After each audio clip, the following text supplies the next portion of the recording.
بسم اللہ الرحمن الرحیم۔ السلام علیکم۔ وہ اندھیری رات تھی۔ ابر کرم زور و شور سے برس رہا تھا۔ بادلوں کی گرج دل دہلا دینے والی تھی۔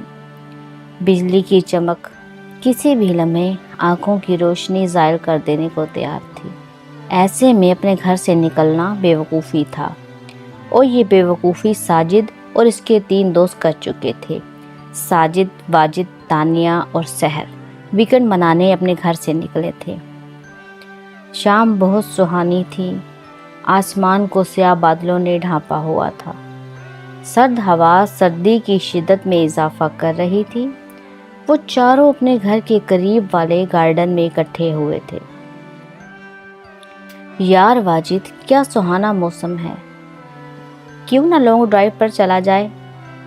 ساجد نے اپنے چہرے کی خراش کو مٹاتے ہوئے کہا، جو کہ درخت کے جھڑے ہوئے پتے نے اس کے دائیں رخسار پر لگائی تھی۔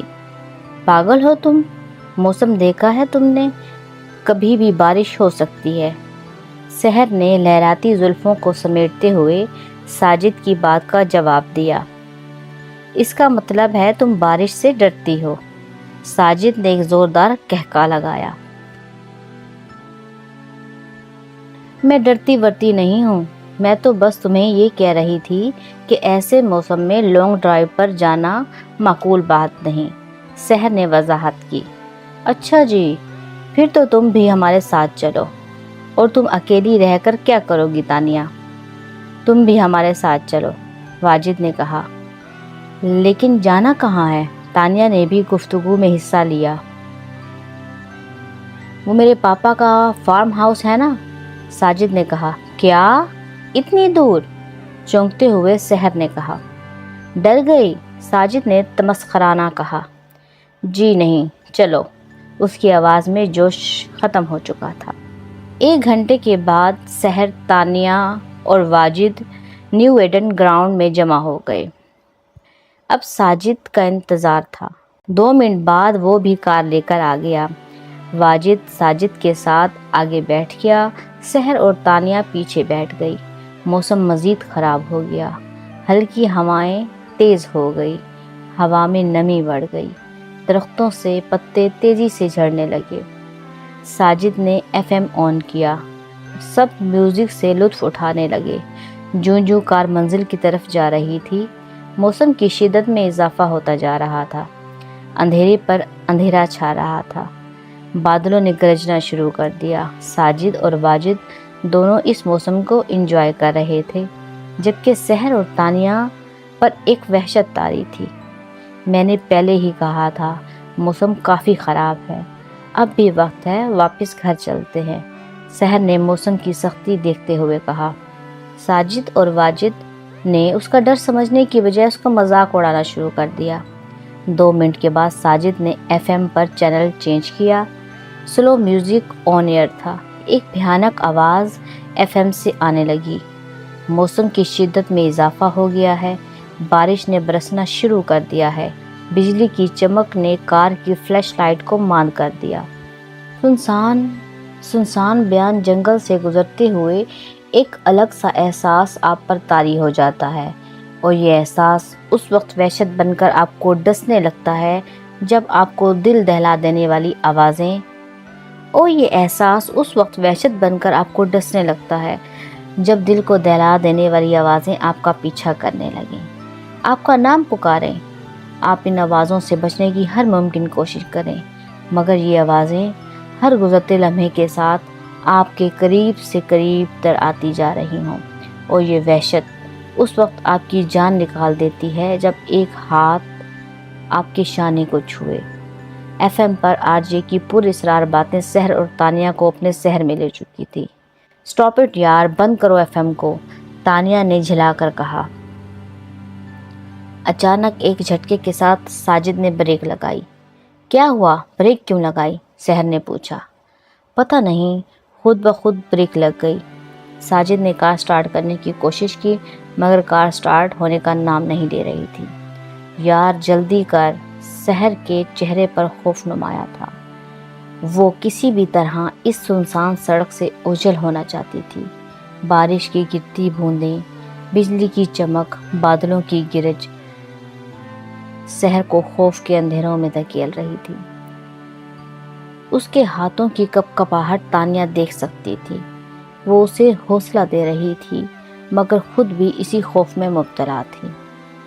साजिद ने कार का दरवाज़ा खोला और तूफानी बारिश में कदम रखा। कदम रखने की देर थी कि उसका पूरा जिस्म तर हो गया। सुर्ख शर्ट के नीचे पहनी बनियान वाज़िह तौर पर दिखाई दे रही थी। वो इंजन की तरफ बढ़ा, मगर उसे कुछ समझ ना आया। जानवरों की आवाज़ें मज़ीद वाज़िह हो गई। 3 सेकंड में वो वापस ड्राइविंग सीट पर आ बैठा। उसका वजूद भीग चुका था। उसके होंठ नीले हो गए। तंदखो हवाएं तूफानी बारिश से ज़्यादा ख़तरनाक थीं। क्या हुआ? वाजिद ने पूछा। लगता है इंजन में पानी चला गया है। टिश्यू पेपर से अपना चेहरा साफ किया। अब क्या सारी रात इसी जगह पर गुजारनी पड़ेगी? शहर ने धीमे लहजे में कहा। जब तक बारिश नहीं रुकती तब तक तो कुछ भी नहीं किया जा सकता। अचानक बारिश में अगर आपकी कार बेअबान जंगल में ख़राब हो जाए और अचानक एक साया आपको विंडो से नज़र आए। आजे की बातें जारी थी कि अचानक कोई बाहर से विंडो खटखटाने लगा। कौन? मूसलाधार बारिश की वजह से बाहर कुछ नज़र न आ रहा था। वाजिद की आवाज़ में भी कपकपाहट आ गई। यार, दरवाज़ा मत खोलना, वाजिद ने समझाया, मगर साजिद न माना। उसने दरवाज़ा खोला, मगर वहाँ कोई न था। अचानक तंदखो हवाओं ने कार का रुख लिया। बारिश की बूंदें कार में दाखिल होने लगी। साजिद की पैंट भी बारिश से गीली हो गई। यार, जल्दी अंदर आ। शहर और तानिया के साथ साथ अब वाजिद भी मौसम के हसार में आ गया। उसका वजूद भी खौफ के ज़ेरे असर हो गया। एक बार फिर विंडो पर दस्तक हुई, मगर इस बार एक साया भी नमूदार हुआ। साजिद ने गुस्से में दरवाज़ा खोला। क्या है? क्यों बार बार तंग कर रहे हो? साजिद ने बाहर निकलते ही उस पर जुमले कसना शुरू कर दिए, मगर वो बूढ़ा शख्स खामोशी से असा के सहारे खड़ा उसकी बातें सुनता रहा। उसका चेहरा लंबे बालों से आधा ढका हुआ था और उसकी कमर में खम था। बेटा, यहाँ अकेले रहना ठीक नहीं। ये जंगल रूहों का भूखा है। जितनी जल्दी हो सके चले जाओ यहाँ से, वरना ये तुम्हें भी खा जाएगा। उस बूढ़े की आवाज़ मूसलाधार बारिश में भी कार तक पहुँच रही थी। शहर और तानिया मज़ीद घबरा गई। वाजिद भी अब बाहर आ चुका था। हमारी कार ख़राब हो गई है और यहाँ कोई मैकेनिक है? वाजिद ने उस बूढ़े शख्स से पूछा। इस जंगल में कोई मैकेनिक नहीं मिलेगा तुम्हें। हाँ, अगर चाहो तो मेरे साथ आ सकते हो। पास ही एक हवेली है, मैं उसकी देखभाल करता हूँ। चाहो तो आज रात वहाँ ठहर सकते हो। ये कहकर बूढ़ा शख्स वहाँ से चल दिया। एक बार फिर बिजली चमकी। बादलों ने डर को हवा दी। तानिया फ़ौरन कार से बाहर आई। यार, इस तूफ़ानी रात में बाहर रुकने से बेहतर है इस बूढ़े शख्स के साथ उसकी हवेली ही चले जाएं। ये जंगल में रात गुजारने से तो बेहतर है ना? उसके जिस्म पर कपकपी तारी थी। ठीक है, साजिद ने शाने उचाके और बूढ़े शख्स को रोका। उसकी हंसी पहली बार नजर आई। सब उस बूढ़े शख्स के पीछे चल दिए। सुनसान सड़क पर बारिश की बूंदों के साथ इन सब के कदमों की आवाज़ भी सुनी जा सकती थी। 1 मीटर के फासले पर एक हवेली नजर आई। लोहे का जालीदार गेट तूफानी हवा में खरखराहट की आवाज़ पैदा कर रहा था। एक बार फिर बिजली चमकी। सब ने पहली बार इस हवेली की होलनाकी को देखा। पूरी हवेली पर स्याही छाई हुई थी। एक अजीब सी आहट इस हवेली के बाहर से ही सुनी जा सकती थी। बूढ़े शख्स ने आगे बढ़कर मेन गेट खोला। 10 फुट लंबा और 5 फुट चौड़ा दरवाज़ा जाज़बे नज़र तो न दिखा, मगर एक वहशत ज़रूर रखता था। सब अंदर चले गए। सब दोस्त बारिश में मुकम्मल तौर पर भीग चुके थे। सबके जिस्म पर कपकपी तारी थी। हवेली में अंधेरा था। बिजली की चमक ने हर चीज़ को रोशन किया। सामने एक सोफ़ा था जिससे फटे पुराने कपड़ों से ढका हुआ था। दाएं तरफ 60 की दिहाई का डाइनिंग टेबल जिसने मट्टी का लिबादा ओढ़ा हुआ था। पड़ा था। बाईं तरफ एक कमरा था जिसको देखकर किचन का गुमान होता था। एक आहट वहां से मुसलसल आ रही थी। गरज की आवाज ने इस आहट को मध्यम कर दिया। कितनी सुनसान है ये हवेली, आगे बढ़ते हुए तान्या ने कहा। अचानक दरवाज़ा बंद होने की आवाज़ आई। सब ने मुड़कर देखा, वहाँ कोई न था। ये दरवाज़ा, सहर ने कहा। उसका चेहरा उसके डर को जाहिर कर रहा था। यह हवेली 100 साल पुरानी है। सब दरवाजे जाम हो चुके हैं, कब खुलते हैं कब बंद होते हैं पता ही नहीं चलता। खैर तुम ऊपर चले जाओ, आराम करो। बूढ़ा शख्स किचन में चला गया और फिर 4 कैंडल्स हाथ में लिए वापस आया।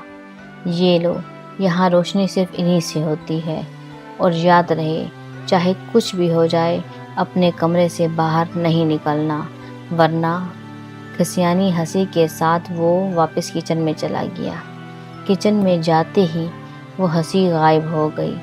बिजली की चमक ने एक बार फिर अंधेरी हवेली को नीली रोशनी से जगमगा दिया। सब धीमे कदमों से सीढ़ियाँ चढ़ने लगे।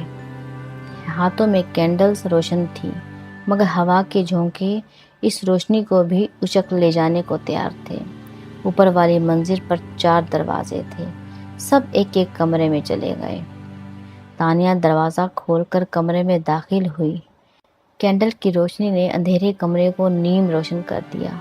सिर्फ एक टूटा हुआ बेड था जिसको स्याह कपड़ों से ढका हुआ था। एक टूटी हुई अलमारी थी। दीवार पर जानवरों के खाके बने हुए थे। बिजली की चमक इन खाकों में जान डाल देती। वो सहमते हुए बेड पर जा बैठी। उसका जिस्म भीगा हुआ था। उसकी नज़र अलमारी पर पड़ी। उसने कैंडल को बेड पर रखा और अलमारी की तरफ बढ़ी। बरसात ने इस अलमारी को जाम कर दिया। वो उसे खोलने की कोशिश करती रही। एक ज़ोरदार झटके से दरवाज़ा खुला। अलमारी खुलते ही उस पर एक मखौटा गिरा। उसको देखते ही उसकी चीख निकल आई। उसका सांस फूल गया। अलमारी में जाले ऐसे बने हुए थे जैसे सालों से उसको ना खोला गया हो। एक चादर अलमारी में थी। उसने उसे उठाया और ओढ़कर बेड पर जा लेटी। एक कपकपी सी उस पर तारी थी। बिजली की चमक और तंदखो हवाओं की आवाज़ें निहायत भयानक लग रही थी। खड़खड़ की आवाज़ें उसकी नींद को उचक ले गई। एक चीख की आवाज़ आई। वो डर गई, उठ बैठी।